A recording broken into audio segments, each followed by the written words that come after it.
C'est une première. Des députés ont alerté la présidence de la République sur les failles de l'espionnage économique en France. Je vais vous expliquer comment on en est arrivé là.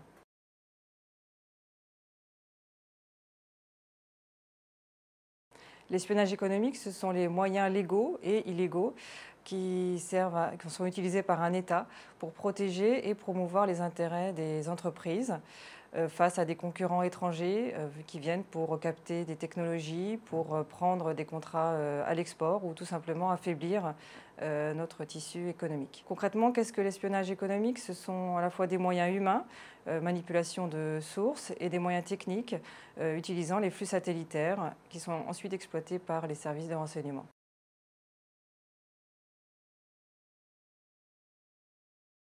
Alors à la source, il y a des structures très connues, mais les moins visibles.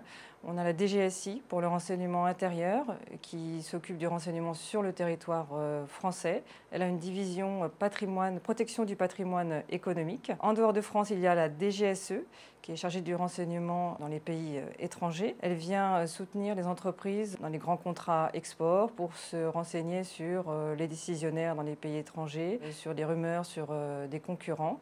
Elle a également un service opération qui travaille en France et qui est chargé par exemple d'ouvrir des valises diplomatiques ou de visiter des hôtels avant l'arrivée de dirigeants étrangers. Ces deux agences font des remontées au SIS, qui est un service rattaché à Bercy, au ministère des Finances, qui a une stratégie essentiellement défensive. Elle développe des nouvelles normes contre notamment le droit extraterritorial américain. Concrètement, que fait le SIS? Il durcit par exemple les textes sur le contrôle des acquisitions étrangères.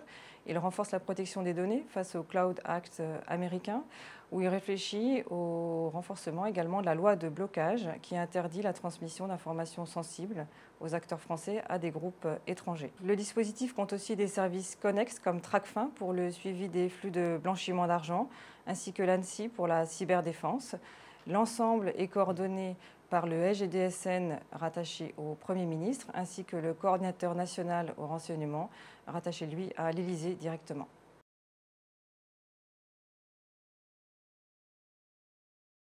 La France accuse un sérieux retard. Le renseignement économique n'est pas prioritaire. Notamment depuis 2001, la lutte antiterroriste occupe l'essentiel des efforts des services de renseignement français. En matière d'antiterrorisme, nous avons des alliés. On ne peut pas aller, même pour des raisons économiques, contre les intérêts de ses alliés. C'est le premier verrou. La France a un budget environ 30 fois moins élevé que celui des États-Unis. Nos moyens ont été réduits après l'affaire Clearstream sous Nicolas Sarkozy et également à la suite de la fusion des RG avec la DST. Notre plus grande faiblesse, c'est le schisme qui existe entre nos entreprises et l'administration en France. Aux États-Unis, il y a très forte cohésion entre les grands groupes et les services de renseignement et l'administration en général, notamment à travers l'Advocacy Center qui définit un certain nombre de cibles à réaliser et à atteindre dans les années qui viennent à l'export. Pourquoi y a-t-il un manque de cohésion en France? D'abord parce qu'il y a une limite à l'exploitation des services de renseignement. À l'export, par exemple, il existe 156 totems, c'est-à-dire des accords bilatéraux entre services de renseignement du pays en local et les services de renseignement français qui empêchent l'exploitation des données dans ces pays-là. Ensuite, il existe une très forte méfiance entre l'administration et les entreprises. Il y a toujours la crainte de devoir rendre un service comme annuler un plan de licenciement ou employer une personne de la puissance publique. Les industriels ont eu de très mauvaises expériences avec leurs cellules internes de renseignement. Il y a eu l'affaire Elf et l'affaire Renault. Ensuite, les entreprises tout simplement refusent de voir le problème de corruption ou de vol de données.